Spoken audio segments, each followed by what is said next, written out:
y especialista en la Edad Media. Alguno de ustedes quizás le llame la atención que hace un profesor, un medievalista, aquí sentado en esta mesa hablando de memoria histórica o de historia inmediata.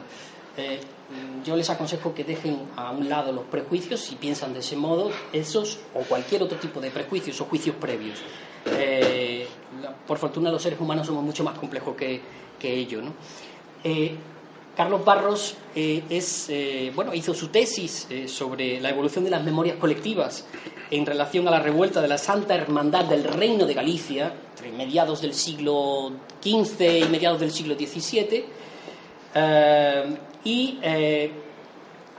Además de ser especialista en historia medieval, tiene una especial inquietud por la historia contemporánea. Ha escrito mucho sobre historia contemporánea, ha escrito mucho sobre teoría y metodología de historia también. Sus fuentes teóricas están en el gran movimiento renovador de la historiografía que tiene lugar en los años finales de los años 60, principios de los 70. Básicamente, que él me corrija si me estoy equivocando, pero básicamente estamos hablando de la tercera generación de Annales, la que lleva a término eso que se ha denominado la historia de las mentalidades, y la historia desde abajo, la nueva historia social británica, entre otros, con Edward Thompson. Ambas dos fuentes historiográficas van a poner, a partir de los años 70, el foco de atención y él también, siguiendo a esas líneas de investigación, el foco de atención en las colectividades sin voz, los invisibles, los marginados, la historia del movimiento obrero, la historia de los que no habían tenido un reconocimiento en los grandes libros de historia que tradicionalmente se habían desarrollado hasta entonces. Su actividad investigadora es muy extensa, tiene en torno a 50 contribuciones a monografías y libros colectivos, 137 artículos en revistas científicas, 166 conferencias, seminarios sobre historia medieval, metodología histórica, historiografía, historia inmediata, impartidos en distintas universidades españolas y extranjeras. Su interés por la teoría y la metodología de la historia va más allá del ámbito académico. Él creó aquel macrocongreso que tuvo lugar en 1992, denominado Historia Debate, que se desarrolló en la Universidad de Santiago de Compostela, y consiguió traer a historiadores difíciles de reunir. Estoy hablando de Roger Chartier, Peter Burke, Perry Anderson, André Bourgier, Lawrence Stone, Carlos Aguirre Rojas, Julio Aróstegui, etcétera, etcétera, etcétera. Fue allí donde precisamente yo le conocí y pude apreciar en él de inmediato que me encontraba con un historiador excepcional, con una enorme capacidad de trabajo y también con una implicación por la historia como combate, no solamente como debate, sino también como combate. De hecho, podemos considerarlo, yo al menos lo considero así, un historiador comprometido socialmente. Por citar tan solo un dato, en 2007 él va a encabezar dentro de Historia Debate, que por cierto es una red, a partir de aquel congreso se ha creado una red internacional con una amplia difusión en Iberoamérica y en el resto de Europa. A partir del 2007 le encabezó dentro de la red de Historia Debate una campaña nacional e internacional en favor de Dionisio Pereira, que quizás algunos de ustedes conozcan a lo que me estoy refiriendo, un investigador que recibió una querella por parte de la familia del jefe de la Falange Española en Cerdedo, si no me equivoco, en Pontevedra, porque este historiador había publicado el nombre de esa persona. Finalmente, después de una campaña importante, el historiador Dionisio Pereira salió absuelto, y no precisamente con la ayuda de Pierre Nora. No, quizás él nos ilustre ahora un poco más el tema. Para nosotros es un placer, ha sido un placer invitarle y es un placer contar con él. He terminado. Bien, buenas tardes. Es un gusto estar aquí de nuevo en la Universidad de Sevilla y rodeados de amigos, alumnos, profesores y compañeros que están militando en el movimiento de la memoria histórica, como Cecilio Gordillo. agradecer al Grupo Memoria y Comunicación la invitación a estar aquí con vosotros para hablar sobre el historiador y la memoria, y sobre todo a Custodio Velasco, efectivamente, porque ya nos reencontramos 23 años después, aunque estuvimos en los años 90 presentando también en esta facultad el movimiento de Historia a Debate. Da gusto que 20 años después Custodio esté en el mismo sitio y yo esté en el mismo sitio y José Luis esté en el mismo sitio, etcétera. Yo además he aprovechado la jubilación administrativa para poder dedicar naturalmente más tiempo a Historia de Debate, a la memoria histórica y a todo lo mucho que todavía tenemos por hacer los historiadores que estamos comprometidos con el pasado, pero también con el presente y el futuro de este país, de este mundo que está atravesando una época de cambio muy convulso, ¿no? Un recuerdo para Francisco Espinosa y todos los nombres, desearle desde aquí salud, compañero, y que la próxima ocasión que estéis hablando aquí de memoria histórica esté con vosotros, porque ha sido uno de los grandes pioneros en generar esta tendencia historiográfica y académica por la memoria histórica en España. Bien, en el tránsito del siglo XX al siglo XXI se está produciendo, contra las previsiones pesimistas e interesadas de Francis Fukuyama, pues un revolcón histórico, ¿no? Yo en rigor le llamaría un cambio de civilización muy profundo, ¿no? Que no podíamos prever, que nadie fue capaz de prever, cuando se decía que después de la caída del muro de Berlín esperaba pues una historia en calma, una historia que se repite a sí misma a lo largo del tiempo, argumento antihistoriográfico y antihistórico, porque nadie hoy, con todo lo que sabemos del pasado, puede hablar de que nada es eterno. Eso es una óptica ahistórica que no le aconsejo a nadie, sobre todo si es alguien que esté en la vida pública de una manera u de otra, o a un historiador. Es antihistórico y no sé, tratándose de alumnos y de profesores de historia, quiere decir que han sido enseñados mal o que todavía algunos no han captado la esencia de nuestra disciplina, que es estudiar el cambio histórico. Estamos atravesando un cambio histórico entre la caída del muro de Berlín y el triunfo de Trump en Estados Unidos, por poner dos acontecimientos extremos de gran envergadura.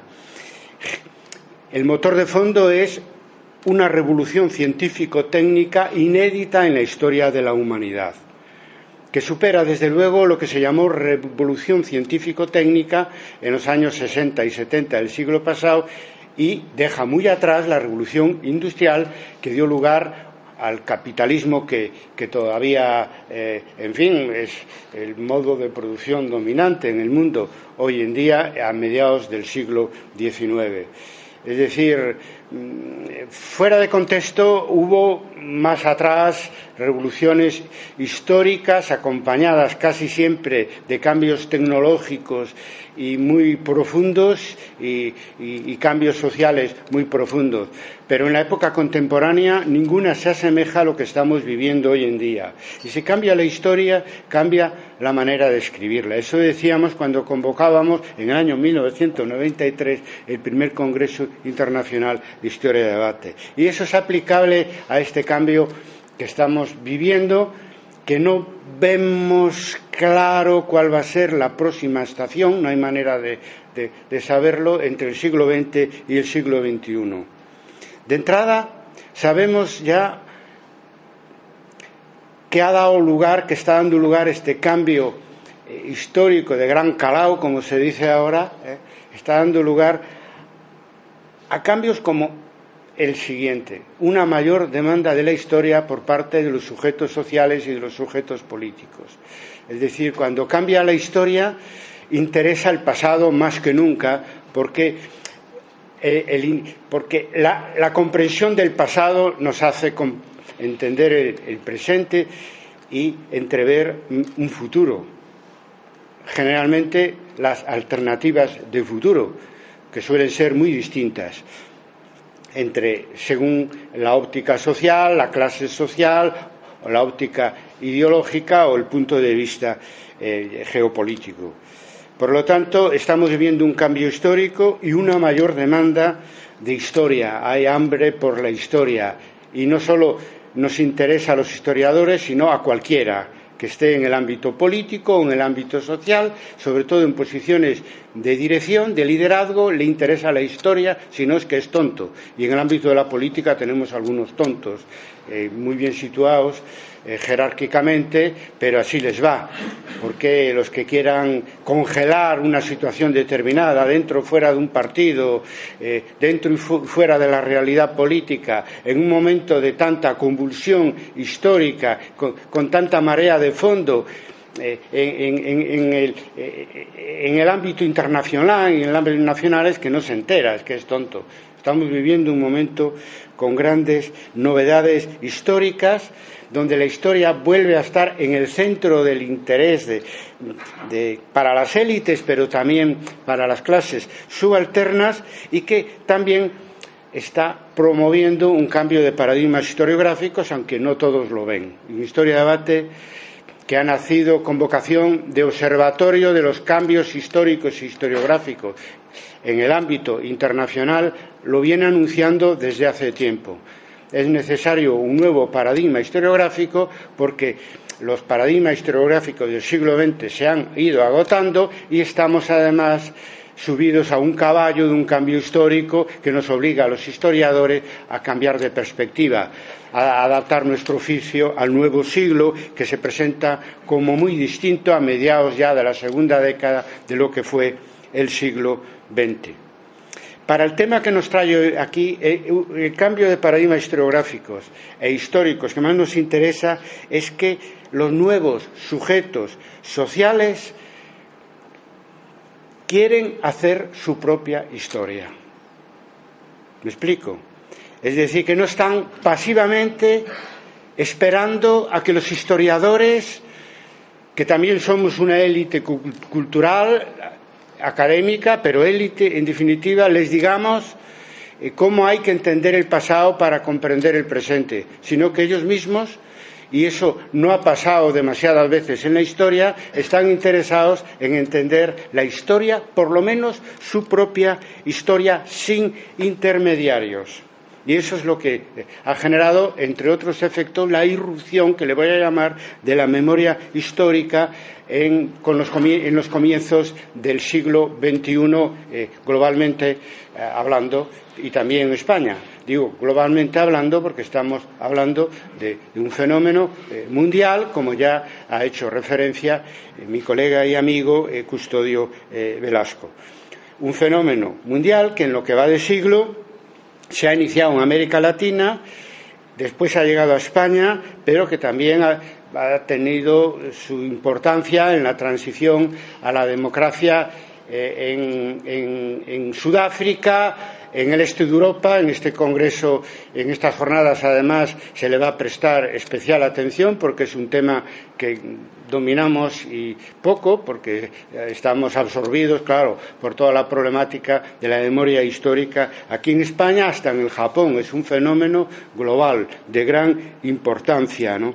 Y que supone además un desafío para los historiadores académicos en todo el mundo, porque la memoria pasa de ser pasiva a ser activa. Lo digo desde el punto de vista historiográfico. Para nosotros, y todavía para algunos, la memoria es cuando vamos a entrevistar testigos de determinados hechos históricos, o concretamente testigos que hayan vivido la historia como vencidos, ¿no? Que hayan vivido la historia como víctimas de la represión, sobre todo de las dictaduras del siglo XX, y nosotros existen porque les grabamos para hacer nuestros trabajos de investigación su testimonio. Pero esa era, desde el punto de vista social, era una memoria pasiva. Cuando entraba en su casa el historiador, pues entonces eso se transformaba en una fuente histórica, pero por la acción nuestra. de los historiadores, de los que empezaron a hacer historia oral, que es un enfoque historiográfico que se inició en los Estados Unidos estudiando la historia de los afroamericanos a principios del siglo XX. Ya tiene mucha antigüedad, es muy anterior la historia oral a la memoria histórica. Entonces pasamos de esa memoria histórica pasiva desde el punto de vista social a una memoria histórica activa, donde las víctimas, sus familiares, sus amigos, sus compañeros, incluso a veces, en muchos casos, se encargan de generar los archivos orales y de buscar quién puede entrevistar y grabar los testimonios. Y eso en América Latina está muy claro, porque allí hay colegas que, por ejemplo, en Colombia fue mi última conferencia sobre memoria histórica en Bucaramanga, en un congreso de memoria histórica, y allí me di cuenta que se estaban generando archivos orales, pero muchos de ellos se autogobernaban las propias víctimas en sus propias comunidades, sin intervención del historiador. Bueno, el archivo finalmente eran historiadores comprometidos que se encargaban de darle forma y de asegurarse que en el tiempo que estuve allí en Bucaramanga, pues entraron alguien subrepticiamente forzando la puerta para robar los archivos, porque la memoria allí hacer memoria histórica en Colombia era peligroso y va a seguir siendo peligroso a pesar de los acuerdos de paz. Por lo tanto, se trata de una memoria activa donde los vencidos de la historia quieren jugar un papel en la historia que estamos viviendo, en la historia inmediata, con el arma de su propio testimonio y de sus propias reivindicaciones como víctimas de la historia. Y quieren ser capaces de desmentir ese axioma de que la historia las hacen los vencedores. Muchas veces historiadores comprometidos con la verdad histórica, comprometidos con la idea de progreso, lograron ofrecernos la otra cara de la historia, pero eso fue un éxito relativo. Y ahora nos vemos reforzados los que pensamos que la historia debe concentrarse en el sujeto social, en las grandes mayorías, que son las que verdaderamente hacen la historia. Nos vemos reforzados por el propio protagonismo de los descendientes o de las víctimas del pasado, que nos están ayudando concretamente a través del movimiento de la memoria histórica a darle la vuelta a la tortilla. A eso de que la historia no la hacen los vencedores, sino que la hace el conjunto de la sociedad, y que tarea urgente historiográfica es el que los vencidos aparezcan en la foto de la historia. Y a lo mejor llegamos a conclusiones equivocadas, como llegué yo a mi tesis doctoral, donde se decía que los irmandiños del siglo XV en Galicia fueran derrotados, y yo, estudiando 204 declaraciones que 60 años después los propios irmandiños populares habían hecho ante un tribunal por un pleito, etcétera, y resulta que ellos se sentían victoriosos 60 años después, y que esto de que habían sido derrotados pues había sido pues es una fuente histórica de origen nobiliario de alguien que estaba interesada, un autor que estaba interesado por su identificación con la nobleza derrotada en el siglo XV en Galicia, en hacer aparecer la revuelta de los irmandiños como una revuelta derrotada. Es decir, que siglos después, 5 siglos después, hemos logrado recuperar la visión de los vencidos, y nos encontramos que los vencidos habían sido los vencedores, en este caso de la revuelta irmandiña, porque tenían el viento de la historia a su favor. Se adelantaron a ese tránsito del siglo XV al siglo XVI, que trajo la modernidad, dejando atrás toda aquella oligarquía feudal que ellos habían derrotado con la insurrección armada y popular que los echó de Galicia y derrocó todas sus fortalezas en la primavera de 1467. Por lo tanto, hay que ayudar a los protagonistas de la historia a que se conozca la historia completa. Y esto hemos hecho algunos sectores de la historia académica que desde comienzos del siglo XXI hemos estado ayudando desde la primera fosa excavada, yo lo sé, a las víctimas, a sus familias, a los compañeros de los desaparecidos, en el caso español durante la Guerra Civil y el primer franquismo principalmente, y en otros casos a los desaparecidos, como en América Latina, pues hasta hace poco, ¿no? Realmente, sobre todo porque, decía antes, estaba hablando de Colombia. Aunque reconozco que no es fácil, porque la irrupción de la memoria histórica supone un reto para el monopolio tácito del historiador profesional sobre la historia, sobre el estudio del pasado y la reivindicación del pasado. Sobre todo cuando se trata de la historia del siglo XX. Entonces parece que hasta hace poco pues correspondía al historiador reproducir la verdad de esos acontecimientos, tanto de los grandes acontecimientos como de los grandes conflictos, dictaduras, guerras civiles, etcétera, etcétera, y no otros actores, y menos actores pues que no tenían o que no tienen o que no tuvieron o que no tienen sus descendientes la preparación adecuada para estudiar el pasado y para escribir la historia.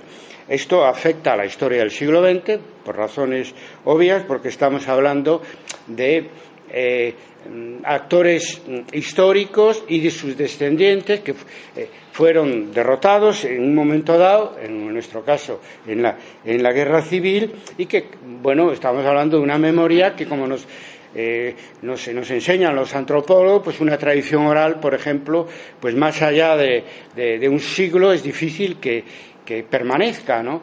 Entonces estamos hablando siempre de la memoria histórica y de los debates que genera, que inciden en la historia del siglo XX, ¿verdad? Pero no siempre. A veces se retrotraen mucho más atrás.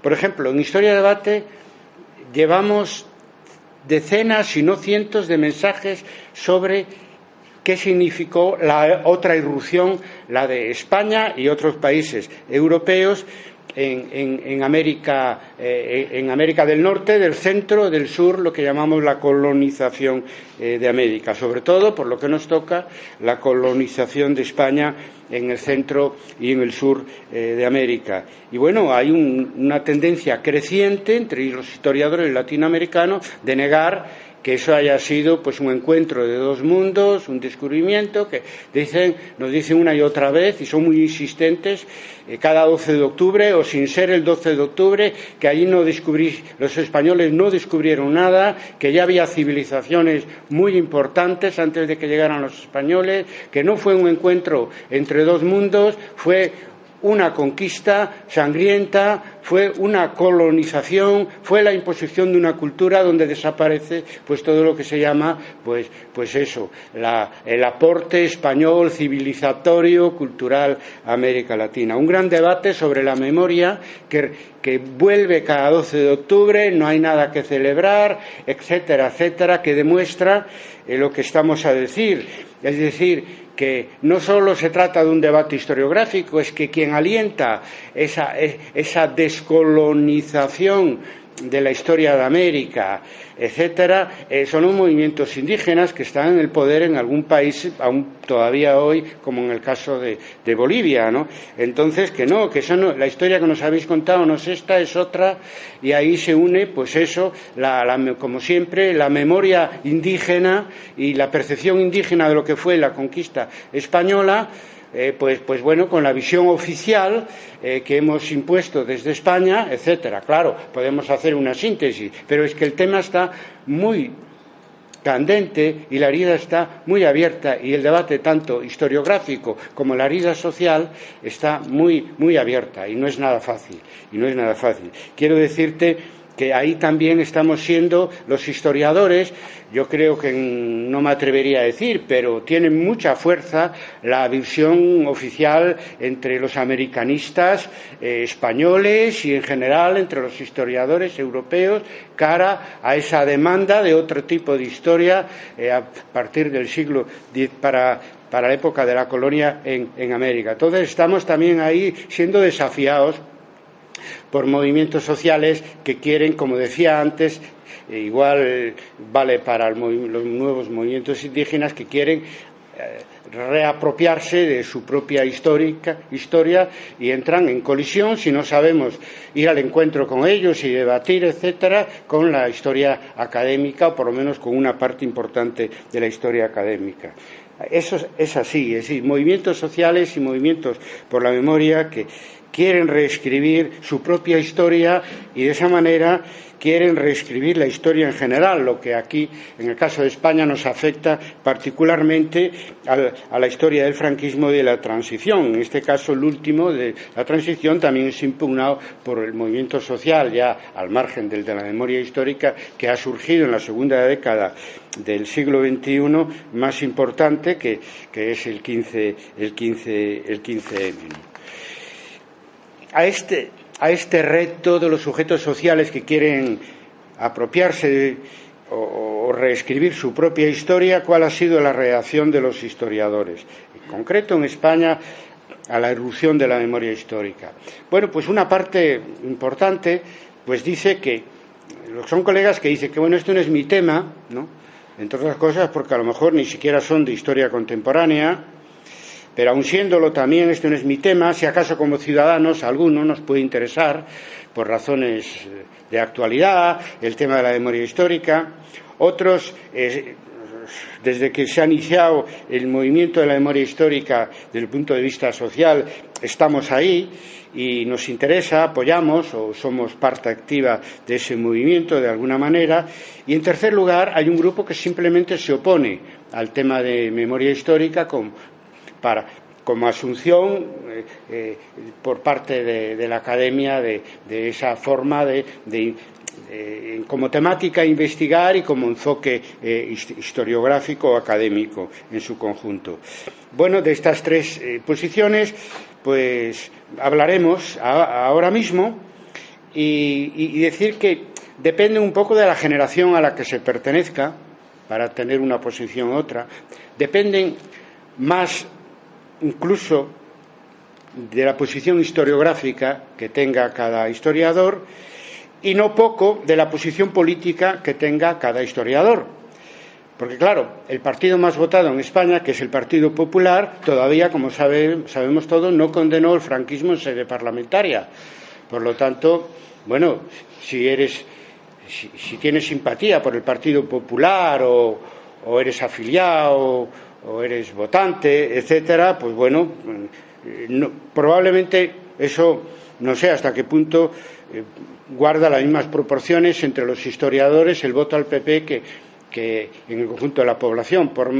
Probablemente hay menos votos al PP en general, incluso en la universidad, que en el resto de la población. De todas maneras, es algo que no se puede despreciar como argumento. Hay un sector conservador de nuestra historiografía, por razones de tipo ideológico, muchas veces incluso familiares, que tiene una posición contraria a esto de la memoria, que afecta, decía antes, sobre todo a la guerra civil, también al franquismo en su conjunto y a la transición en particular. Pero bueno, vamos a concentrarnos en la guerra civil, donde a partir de la guerra civil surgen dos memorias, la memoria de los vencedores y la memoria de los vencidos, que ha tenido pues una trayectoria muy diferenciada, incluso muy antagónica, ¿no? Porque la memoria de los vencedores sobre las víctimas fuera de los acontecimientos militares, que como consecuencia de los desmanes de milicias o de grupos descontrolados en los primeros meses de la guerra civil, hasta que se forma el ejército popular y que persiguen a la gente de derecha y que los asesinan, etcétera. Y entonces son víctimas civiles también. Primero, que han tenido lo que exige hoy la ONU sobre memoria histórica, verdad, justicia y reparación, ampliamente. Ya desde el primer momento en que las tropas franquistas tomaban esas poblaciones. Primero, publicidad. Todavía hoy en muchas iglesias está la lista de los caídos en la guerra, pero también de los caídos porque fueron fusilados o ajusticiados por milicias en el bando republicano en muchas iglesias españolas, por lo menos en Galicia es así, ¿no? Caídos por España, por la España franquista, ¿no? Etcétera. Han recibido honores sus familias, han podido estudiar, privilegios, acceso a funcionariado, acceso a la universidad, etcétera.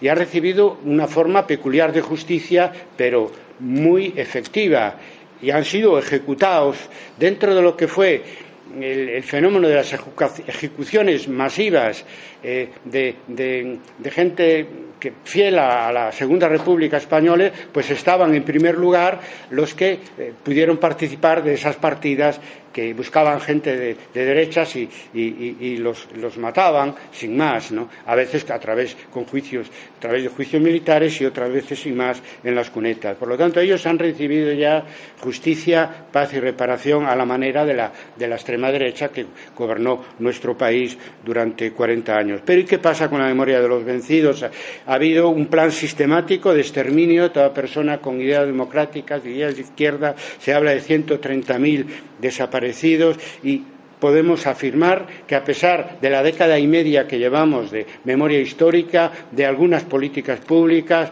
de la ley de memoria histórica de Zapatero, que era, en fin, insuficiente, pero bueno, algo ayudó, no en temas de justicia, pero sí en temas de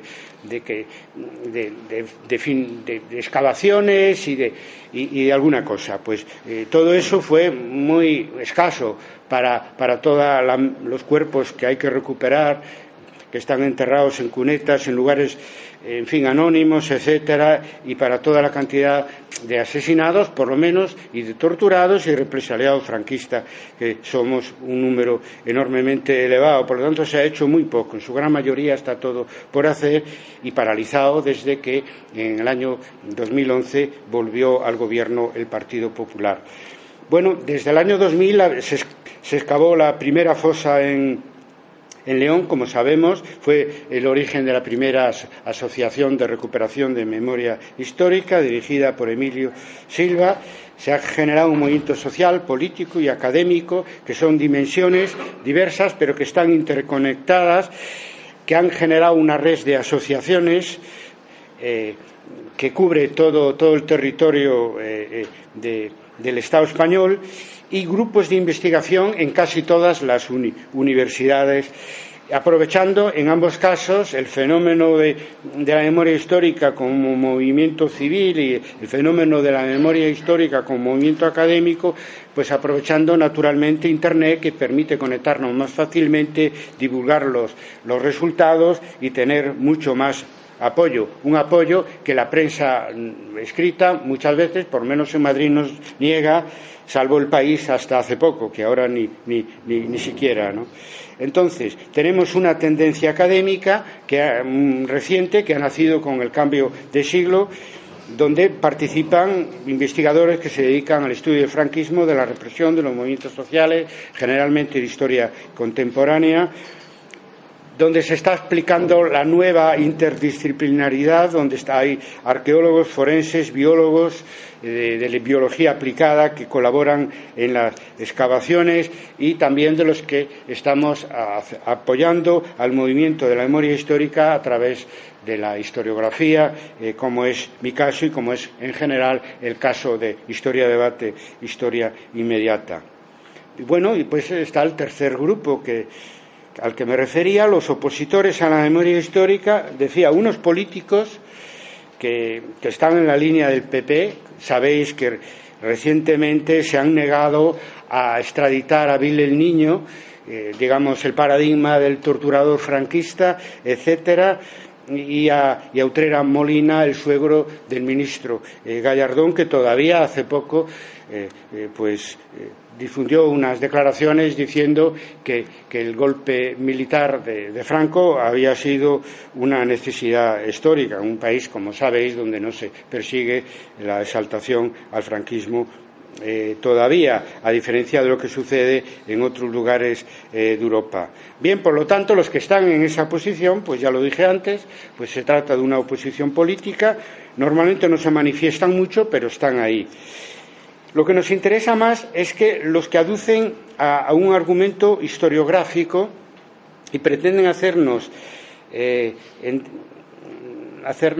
pretenden convencernos en que los historiadores no podemos meternos en el tema de la memoria histórica. Son un tipo de argumentos confesados de origen francés que ya anunciaba Custodio, que Pierre Nora, no digo que con mala intención, no lo sé, desde luego de perseguir, por ejemplo, el concepto que estamos aplicando en España en memoria histórica, pues no, porque yo sé que no por mis contactos con él, pero a veces el camino del infierno está empedrado con buenas intenciones. Pierre Nora es un historiador tradicional, pero tremendamente creativo, ha sido colaborador de los Anales, ha estado con Jacques Le Goff, en fin, participando en Faire l'Histoire, después en la Nouvelle Histoire, en las publicaciones colectivas de los Anales, siempre defendiendo la vuelta al acontecimiento con posiciones tradicionales, pero abierto. Él ha coordinado un libro sobre la ego-histoire, es decir, la ego-historia, que hoy tiene mucha importancia, por lo menos creemos que en Historia y Debate las autobiografías de los historiadores son muy importantes porque inciden, se quiera o no, en la historia que se escribe, y hay que entrar por ese camino de la ego-historia que abrió esa brecha que abrió Pierre Nora hace años. Y bueno, él ha escrito Lieux de Mémoire, es decir, lugares de memoria, que es un libro importante, etcétera, pero que trata de monumentos, de calles y de lugares geográficos, no de personas.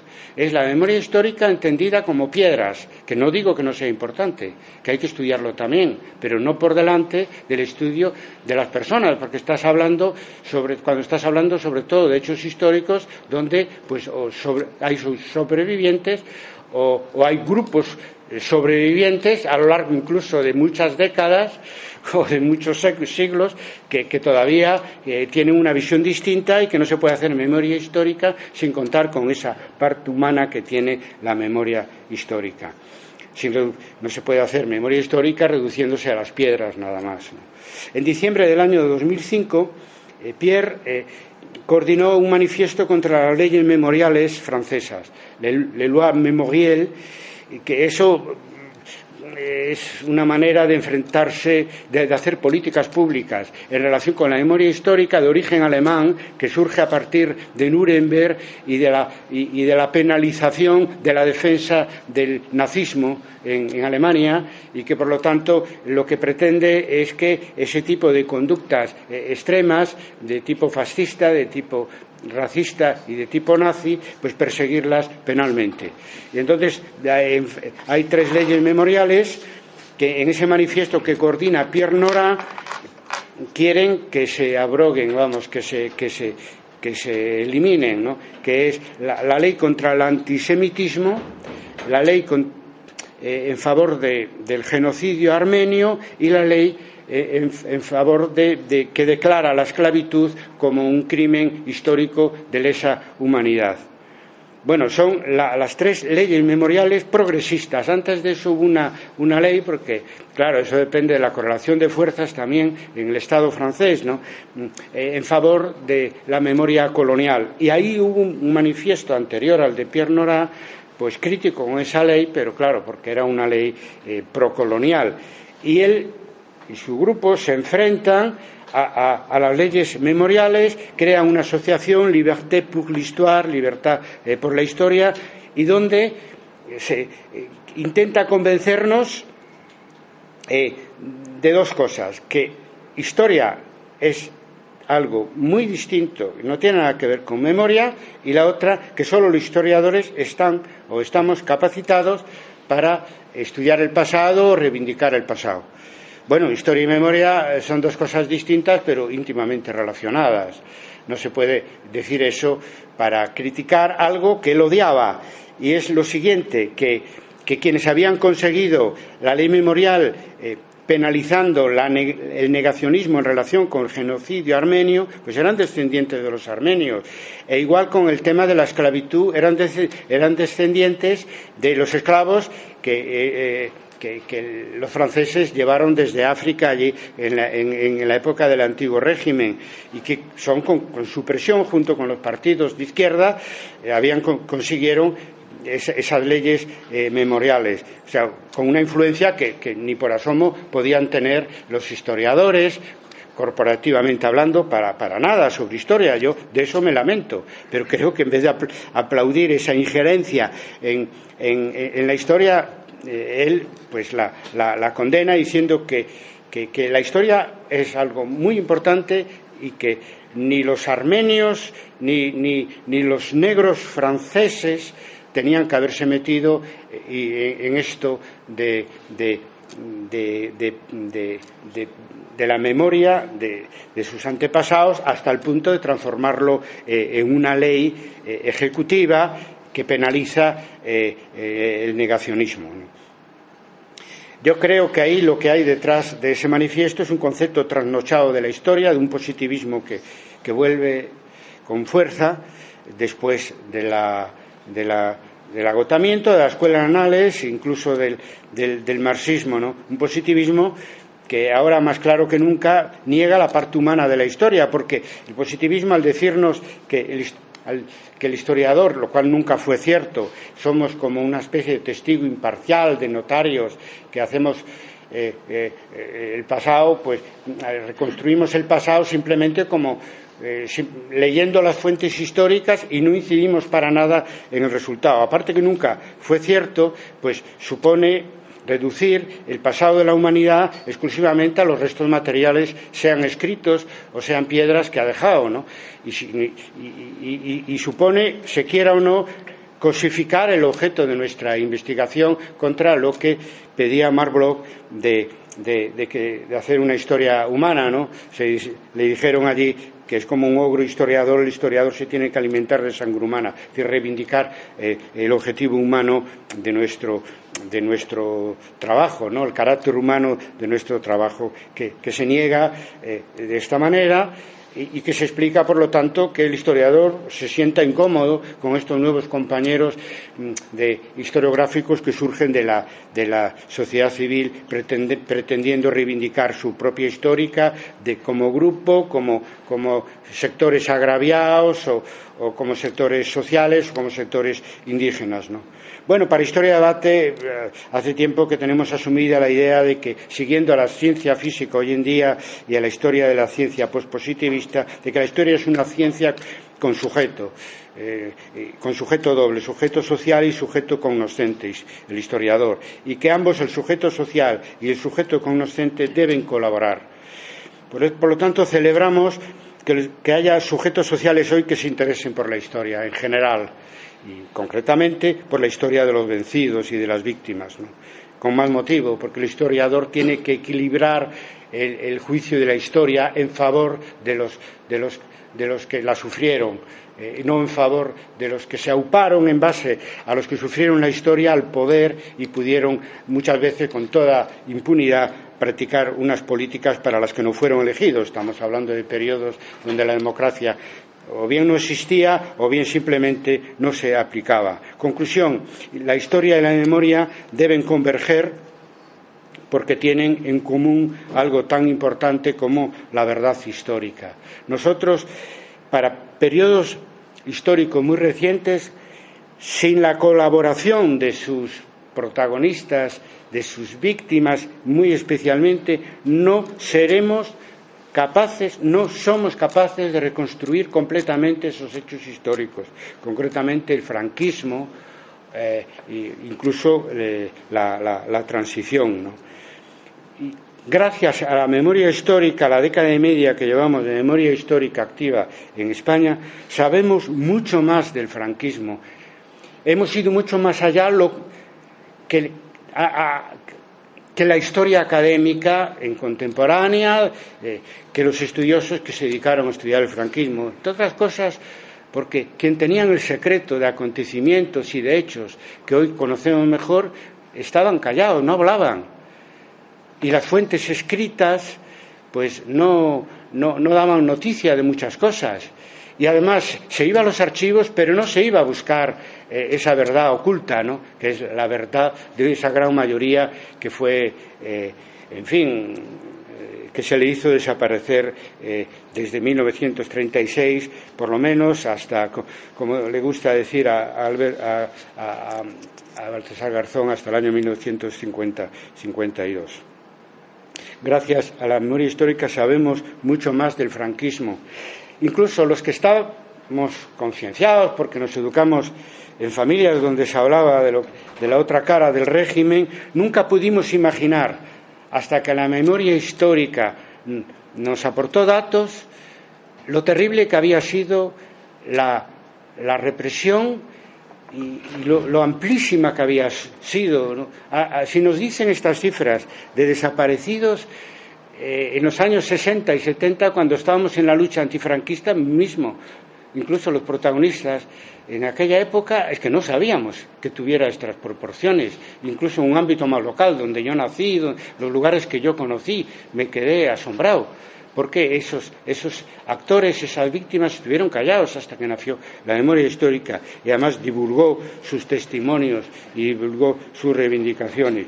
Y mucho menos nos podíamos imaginar en aquellos años, que además son los años últimos del franquismo y de la época de la transición, que esos delitos cometidos por el franquismo desde el año 36 en adelante se transformarían en crímenes imprescriptibles según el derecho internacional, porque eso decimos que bebe de todo lo que fueron los tribunales que en Alemania los aliados se instalaron después de la derrota de Alemania a partir del año 1945. Pero es que la memoria histórica es mucho posterior, es muy posterior, es cuando nace un sujeto social que obliga también a los órganos internacionales y a los propios académicos en nuestras universidades a desarrollar un nuevo derecho internacional que hace referencia a las personas desaparecidas y a las víctimas de la historia.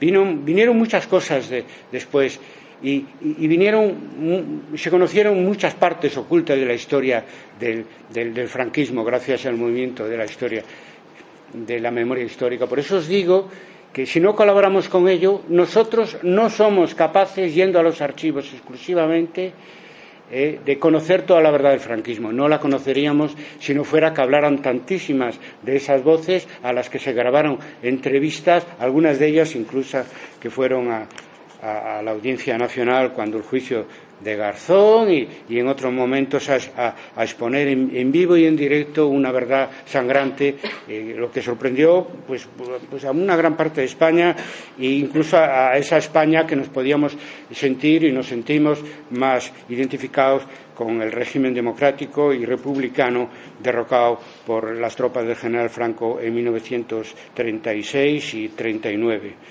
Bueno, volviendo al caso francés, Libertad para la Historia fracasó, no consiguió abrogar ninguna de las 3 leyes memoriales, sobre todo se concentró en la ley Guessot, justamente que penaliza el racismo, el nazismo y el antisemitismo, que es la copiada un poco de las leyes alemanas en ese sentido, etcétera. Al contrario, esa iniciativa historiográfica con gente cualificada como Pierre Nora y otros, ¿no?, como Vidal-Naquet, increíble, porque él, miembro de la Resistencia, que sufrió esa represión también, que firmara un documento así. Yo es que no tenía relación con él, con otros sí, pero no la tuve, pero en mis viajes a l'École de Toussaint, pero nunca lo entendí, porque esa campaña aisló a los historiadores franceses del resto de la sociedad.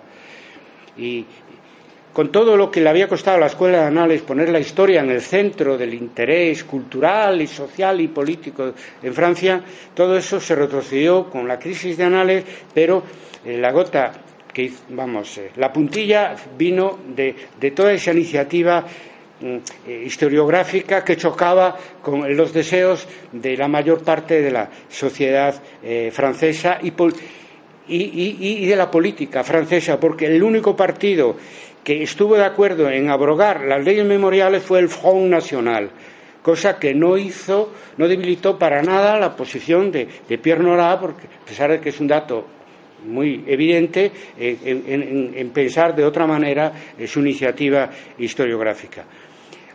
Decir que en estos 10 años que han pasado desde la iniciativa de Pierre Nora, en España, además, nos hemos unido al resto de Europa y en el Código Penal está la persecución como delito de odio del racismo, del nazismo, falta, curiosamente, el franquismo. Y en la última legislatura hubo una iniciativa que probablemente a muchos le pasó desapercibida, de Convergencia y Unión, existía en ese momento, estoy hablando antes del año 11, y una iniciativa de Convergencia y Unión para unir como delito de odio en el Código Penal la exaltación del franquismo. Y hubo pues un voto unánime del resto de la oposición, de izquierda y nacionalista, etcétera, pero el PP en esa época tenía mayoría absoluta y no fue posible. Hoy es posible, los números dan, es decir, si el PSOE, Podemos y los nacionalistas gallegos, vascos, bueno, los gallegos ya no están representados ahora, vascos y catalanes, se unen, aún apoyando con Ciudadanos al PP, se podía ya votar por mayoría en el Congreso de Diputados la penalización de la exaltación al franquismo, que todavía nos produce perlas como la que dije antes, que Utrera Molina decía que fue una necesidad histórica el golpe militar y la represión posterior del general Franco y su gente. Eso es una de las novedades que todavía no ha fructificado, pero insisto, los números en este momento en el Congreso de Diputados da para eso, para acabar con la exaltación al franquismo y seguir, por lo tanto, el camino de las leyes memoriales francesas, y que, por lo menos en este tema, sigue el camino alemán después de la experiencia de la Segunda Guerra Mundial. Creo, con todo, que el movimiento de la memoria histórica es joven, tiene 15 o 16 años de vida, es muy joven, y soy optimista cara al futuro porque sé que van a ser los jóvenes historiadores, si no los hijos o los nietos o los bisnietos de las víctimas de la guerra civil. Los serán, y del franquismo, serán los que lo consigan conforme avance este siglo. Hombre, el genocidio armenio fue en el año 1918, ¿no? Pasado más de un siglo, y todavía se consiguió ahora, por lo menos en Francia, pero también en otros países, declararlo delito de lesa humanidad. Por tanto, nosotros tenemos muchos años por delante. Son los jóvenes, además de los nuevos movimientos sociales, son más sensibles a ese tema, y también las formaciones políticas más jóvenes son más sensibles a ese tema, y son ellos a los que le tocará sanar las heridas que ha dejado la larga dictadura con justicia, verdad y separación. Pero también, como historiadores, esta parte de nuestra historiografía que se unió al movimiento y que colabora con el movimiento de la memoria histórica es que marca el futuro de la historia. Es que el historiador del siglo XXI, o una de dos, o nos refugiamos 4 pelagatos en unos archivos o en nuestros despachos, etcétera, o si queremos seguir siendo una parte importante de las humanidades, de las ciencias sociales, de la universidad, y hacer historia con utilidad social, digamos, necesitamos abrirnos a la sociedad, al mundo, secularizar nuestra disciplina, interactuar con los actores históricos actuales, con una óptica de progreso o no, porque es obvio que si hay mayor interacción pública con los actores sociales y políticos actuales, también va a haber más pluralidad, porque hay posiciones distintas entre los historiadores y más debates. Yo me contentaría con que esos debates, incluidos la memoria histórica, se hicieran con rigor. Ahora, saber que el rigor que está garantizado, cualquiera que sea la orientación historiográfica, incluso ideológica del historiador en general, si es un historiador académico, creo que eso no lo tenemos es una conquista muy asentada, de que trabajamos con fuentes que tienen credibilidad por las investigaciones, otra cosa son las posiciones y las interpretaciones. Pero bueno, aunque yo creo que no basta, ¿no? Por ejemplo, algunos colegas que están en la memoria histórica me dicen, y lo dicen en público, no, nosotros trabajamos sobre el franquismo y solo con los datos llega, ¿no? Porque solamente haciendo público los datos que tenemos sobre lo que fue la dictadura, eso es suficiente para, digamos, vencer las corrientes neofranquistas, Piomoa, por ejemplo, que en general, más bien fuera de la universidad, pero también dentro de la universidad, pues tratan de lavar la cara lo que fue el régimen franquista. Yo creo que no, y además no es cierto, que detrás de sus historiadores, buscando datos que restauren, generalmente en colaboración con la memoria histórica, que restauren, digamos, la verdad completa de lo que fue la historia del franquismo, también están unos valores distintos sobre lo que es la igualdad, lo que es la justicia, lo que es la democracia y lo que es la tolerancia y otras muchas cosas, ¿no? Y los historiadores no podemos obviar, en un momento como el actual, donde estamos viviendo la universalización de valores, obviar que nuestro trabajo lo tenemos que hacer con valores. Porque la disciplina, las ciencias humanas, las ciencias sociales han nacido alrededor de la idea de progreso. El día que no actuemos con un punto de vista de progreso, pues ese día nuestra disciplina pues va a retroceder al siglo XIX. Algunos ya lo están intentando, pero espero que no tengan éxito. Digo que el futuro de la memoria histórica depende mucho del cambio generacional, etcétera, porque en el siglo XXI estamos viviendo inéditos contextos que no muy distintos del siglo XX.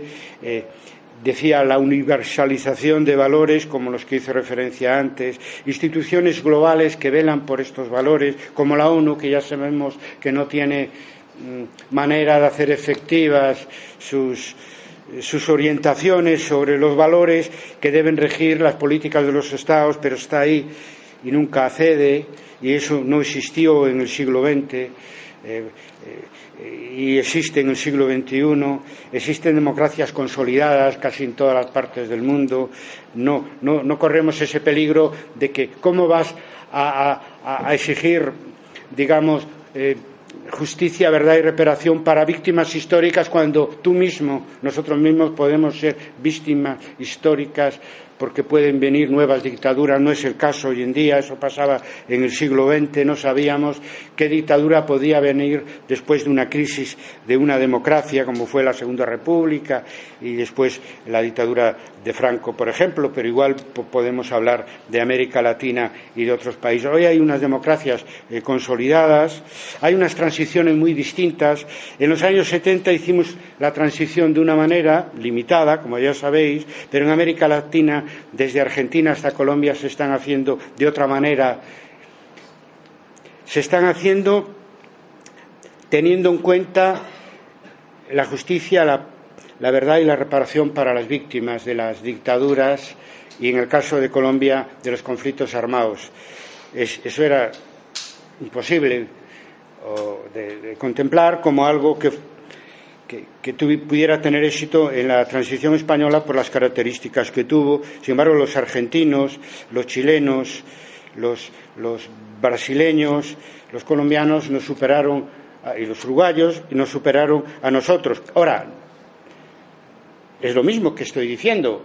Este proceso empezó con el siglo, porque bien es cierto que el origen del movimiento de la memoria histórica, tal como lo entendemos en España, viene de las madres y de las abuelas de la Plaza de Mayo en Argentina, que se empezaron a mover pues desde el primer momento en el periodo de la Junta militar. Pero cuando tuvieron éxito es a partir de que Néstor Kirchner gana las elecciones a presidente de la República. Eso fue en el año 2003 y se aplican unas políticas cara a la memoria histórica que probablemente de todos los países que estamos implicados en este problema de la memoria histórica son las más avanzadas hasta ahora, porque se juzgaron a los represores y se hizo lo más difícil, es dar justicia y aprehender y juzgar a los represores, ¿no? Aparte de verdad y reparación. Y por eso digo que lo que estamos conociendo con Movimiento de la Memoria Histórica globalmente se refiere a los 15 años últimos. Bueno, por lo menos en el ámbito euroamericano en el que nos movemos y sobre lo que estamos hablando principalmente aquí. En América Latina ha habido un trato hacia las víctimas de las dictaduras que para nada hemos vivido aquí en España. Se han hecho comisiones de la verdad, como está exigiendo todavía Garzón, que para nada se ha hecho aquí, y se ha aplicado justicia sobre los crímenes de lesa humanidad, de las dictaduras, etcétera, que para nada se ha hecho aquí. España está a la cola. Cuando hablamos de la baja calidad de la democracia española, no estamos pensando en los aforamientos excesivos, en la repulsión que haya esto de que se hagan referendos, que eso, para los que ya tenemos alguna edad, empezó con el referéndum de la OTAN en los años 80, pero hasta hoy no hay manera de que en España se haga un referéndum para nada, cuando en cualquier país europeo democrático se hacen consultas. Aquí no hay manera de hacerlo, y pues está la corrupción. Todo eso es lo que conocemos, pero lo que también marca la escasa calidad de la democracia española es tener 130.000 cuerpos sepultados no se sabe dónde, en fosas anónimas, sin que sus familias los puedan enterrar, cristianamente o no cristianamente, a su manera, ¿no? Y sin que se haga justicia, paz y reparación con las víctimas. Estamos a la cola de las democracias europeas y las democracias americanas. En fin, voy terminando. La memoria histórica es un ejemplo de historiador colectivo. No solo estamos historiadores, también investigadores, aquí se ha visto, periodistas, como este grupo interdisciplinar de periodistas e historiadores que convoca estas jornadas. Están arqueólogos, están médicos, hay mucha gente de la universidad metido en esto, y no solo de la universidad. Yo quiero reivindicar aquí el papel de los profesores de enseñanza media, que en el estudio de la represión local y en el sostén y la participación en las asociaciones de la memoria a nivel local probablemente sean mayoría junto con las, dejando aparte pues los militantes sindicales o políticos o los descendientes de las familias de las víctimas y todo eso. Están jugando un papel muy importante los profesores de historia de instituto en ese momento. También lo que en el mundo anglosajón se llama historia pública o historia aplicada, es decir, historiadores que trabajan en museos, bibliotecas, que son documentalistas en instituciones varias, en ayuntamientos, en gobiernos de comunidades autónomas.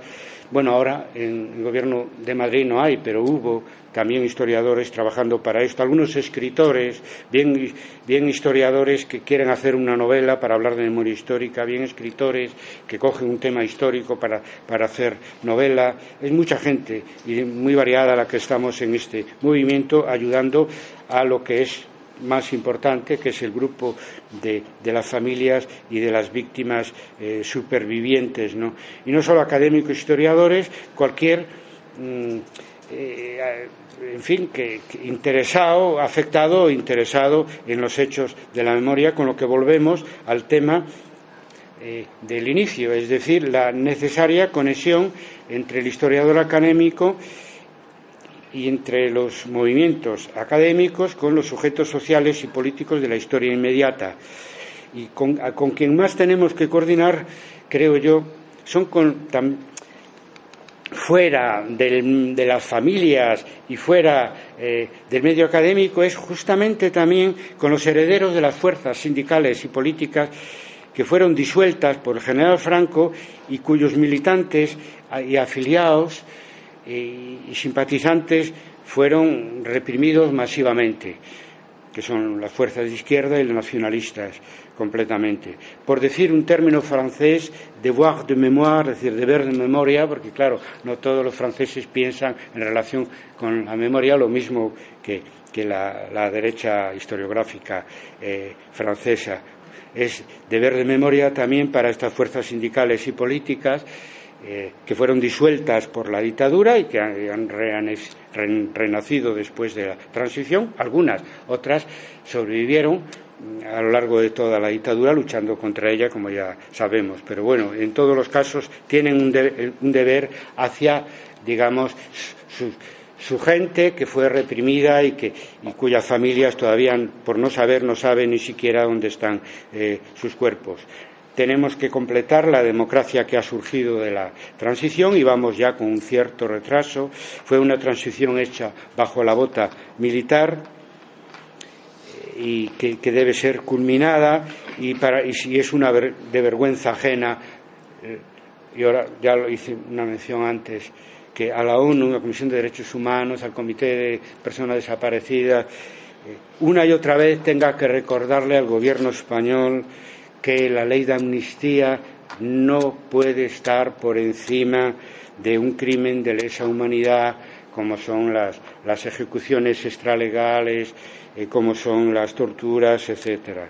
Como ellos insisten, con el apoyo hasta ahora de la mayor parte de la judicatura española. Y recordándole por parte de la ONU también últimamente, hace unos días, al gobierno español que revise la inhabilitación de Baltasar Garzón, que en principio podría volver a la Audiencia Nacional pues el año 2021, pero que lo necesitaríamos ya recuperando aquel auto de Garzón para no pasar esa vergüenza de que el juicio al franquismo y la reparación de las víctimas se esté dando en Argentina y no en España, como sería de rigor. España tiene que reconciliarse con el derecho internacional y eso está tardando de más. Bueno, yo voy a hablar un poquito de una cosa que tiene que ver con esto, pero que me afecta a mí. Vamos a ver. Puse como título el historiador y la memoria y parece que es el sujeto, es el historiador y el objeto es la memoria. Claro, hay que hacer historia de la memoria, ¿no? Pero es que, vamos a ver, el sujeto, el historiador, puede ser parte del objeto, ¿no? Puede ser parte del objeto, y ese es mi caso, y el de muchos, que sufrimos directamente la represión del franquismo cuando salimos de la universidad, pues en mi caso, pues a finales de los 60 y en otros casos, pues a comienzos de los 70. Es decir, la universidad, como sabemos, en el tardo franquismo fue un baluarte de la lucha por la democracia, el baluarte más importante después del movimiento obrero. Y una gran parte de los represaliados del franquismo pues estuvieron en la universidad o salimos de la universidad, en mi caso de la Universidad de Madrid y de la Escuela Técnica Superior de Ingenieros Industriales de la Universidad de Madrid. En el tiempo de Zapatero se hizo una base de datos de acceso público a través de Internet sobre los represaliados del franquismo. No solamente los desaparecidos, que hay que buscar en fosas por todo el territorio peninsular, ¿no?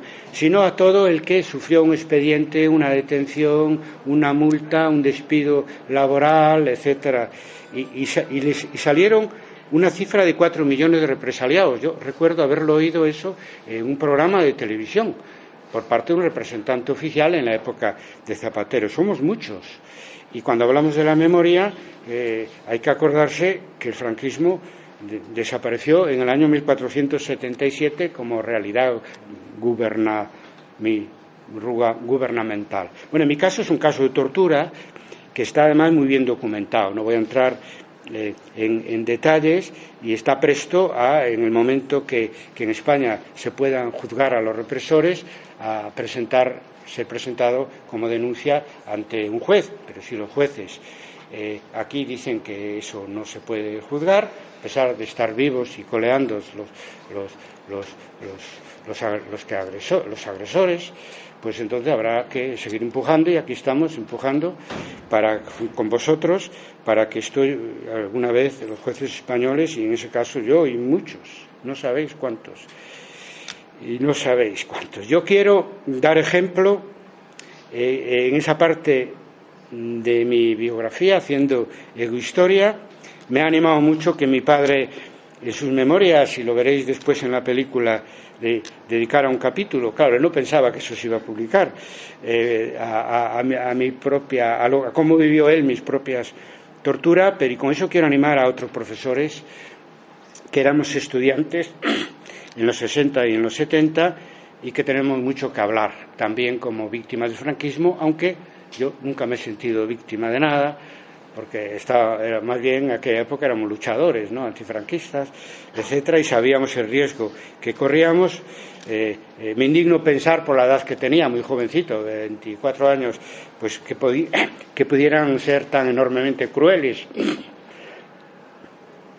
con una persona tan joven, pero bueno, quiero decir que nunca me sentí víctima, y además son menos los que salimos de la tortura como el ave fénix, porque nos negamos a responder a todas sus preguntas, a pesar de todos sus intentos de forzarnos en ese sentido. Esa es otra parte oculta de la historia del franquismo que está por investigar. Yo oí antes algo de que desde la universidad se está investigando la historia de la universidad, los rectores que fueron asesinados y que fueron echados de la universidad después de la victoria del franquismo. Bueno, pero es que hubo estudiantes y profesores represaliados hasta el final del franquismo, por recordar a Enrique Ruano, por ejemplo, que le pegaron un tiro, ¿no? Bueno, no, lo tiraron allí en la Dirección General de Seguridad por un interrogatorio, etcétera, ¿no? Bueno, esto que parece como una gran novedad, y la dejé para el final porque suponía que, alargándose mi charla hasta ese punto, que estaríais medio dormidos, y veo que ahora prestáis una atención extraordinaria, porque supongo que como me muevo fuera de mi universidad, donde ya se me conoce más, etcétera, pues esta noticia os suena a nuevo, pero no es tan nuevo en aquellos países que tuvieron una transición más avanzada, como en Argentina. Yo desde aquí te envío un saludo, Irma Antoniazzi, en la Universidad de Rosario, que tiene un grupo de memoria y que ella fue torturada, fue muy dramático su paso. No vamos a entrar en detalle porque no nos suele gustar entrar en detalles, porque te sitúas otra vez en esa situación. Un saludo a Irma y muchos que tiene que haber, estudiantes de historia. A mí me lo cuentan cuando voy allí, pregunto siempre sobre eso en las universidades argentinas, estudiantes de historia y profesores que pues después volvieron a la universidad represaliados. Donde está más avanzado esto es en Chile y en Brasil. Hay listas de profesores universitarios torturados. ¿Por qué? Porque en Chile y Brasil, pasa también en España, ¿no?, al final del franquismo, hubo más torturados que asesinados, mientras que en Argentina los torturaban y los asesinaban. Y entonces, ¿qué quiero deciros? Que se habla sobre todo de la desaparición, y la tortura pues es la preparación a la muerte, cosa que en el caso de Chile y Brasil hay menos desaparecidos en la época de las dictaduras como en España. Entonces, conforme llegamos al final del franquismo, hay menos muertos, pero hay más torturados. Y yo quiero que eso salga a la luz también. Y de hecho, en la querella argentina entró de lado, pero con mucha fuerza, porque como Argentina hay mucha sensibilidad y es el país más avanzado en el tema de conseguir los objetivos de la memoria histórica, la jueza Servini puso en un primer plano tanto los homicidios como las torturas. Y, de hecho, en ese sentido, explica que se pidiera la extradición a Vil el Niño y a Utrera Molina, también al suegro del que fuera ministro, Gallardón. Bueno, y Vil el Niño, como todos sabemos, es el paradigma de torturado franquista, ¿no?, etcétera. Y también por parte de la jueza Servina, porque tenía la intención de hacer un escarmiento con él y demostrar que se perseguía a la manera argentina tanto las muertes como las torturas. Bueno, y 3 presidentes en América Latina eran universitarios y fueron torturados durante sus dictaduras respectivas: Dilma Rousseff, Michelle Bachelet y José Mújica, ¿no? Por lo tanto, lo que es normal allá en América Latina debía empezar a ser normal, y yo lo digo esto, ahora andamos con lo del plagio también, Pues lo mismo, pues que las víctimas que salgan a la luz, porque es una contribución necesaria que los supervivientes o las víctimas, según los casos, o las dos cosas a la vez, pues digamos, aquí estamos, ¿no? Que no contribuyamos a la ignorancia pública de estos hechos que nunca deberían volver a repetirse. Yo pienso que la memoria histórica en España llegará también al final del franquismo y a los temas de tortura y de los ejecutados, los últimos ejecutados del franquismo, de Puig-Santís, desde la muerte de Julián Grimau hasta los últimos, hasta Humberto Baena, llegará con fuerza. El auto de Garzón, que en el año 2008 no pudo llevar a cabo, pues llegaba hasta 1952. Pero, sin embargo, la jueza Servini llega hasta 1977 e introduce la tortura al mismo tiempo que los homicidios, ¿no? El gobierno vasco ha llegado hasta 1978 en lo que llaman, digamos, la verdad histórica sobre es un eufemismo, excesos policiales, donde entra sobre todo tortura, etcétera, en el País Vasco. Y eso es el camino a seguir por el resto de España cuando existan condiciones para eso. Bueno, esto no es con todo el tema de la tortura. El mayor problema de la memoria histórica es la falta de políticas públicas desde el año 2011 en toda España. Yo vengo de Galicia y allí, pues, a partir del año 2009, pues, con el gobierno del PP, pues desaparecieron, como el resto de España, todas las subvenciones y el proyecto de investigación que estaba colaborando con el movimiento de la memoria histórica Nomes y Voces, que dirigía mi compañero Lourenço Fernández Prieto desde mi facultad, pues ha desaparecido por falta de financiación. Yo sé que en Andalucía, País Vasco, Cataluña tenéis una situación diferente porque existen gobiernos autónomos que no siguen exactamente la política del PP, pero la situación de estos últimos 5 años para la memoria histórica es bastante mala, ¿no?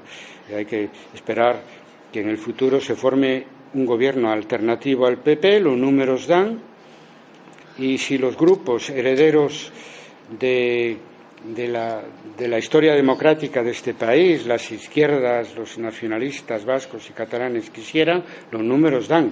No digo solo para formar gobierno, sino para ya conseguir que la exaltación al franquismo entrara en el Código Penal. Nada más, historia y memoria, mismo combate.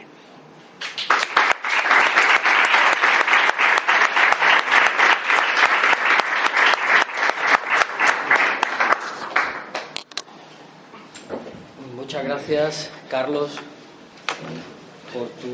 por tu charla. Ha sido realmente instructiva y tengo que decir también que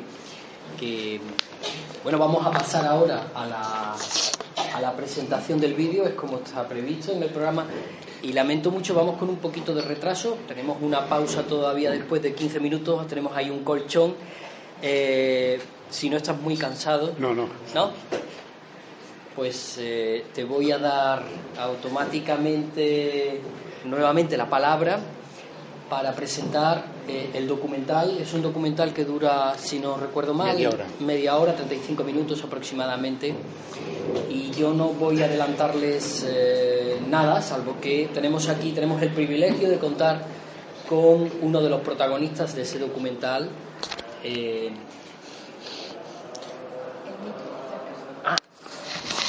Sí, ahora sí. No acabas tú, sí. Sí, no, simplemente con eso termino, no quiero comerte más tiempo de tu presentación, así que voy a ver por qué. No, yo comentaré la película una vez que la hayáis visto, ¿vale? Ajá, vale, de acuerdo. Cuando queráis.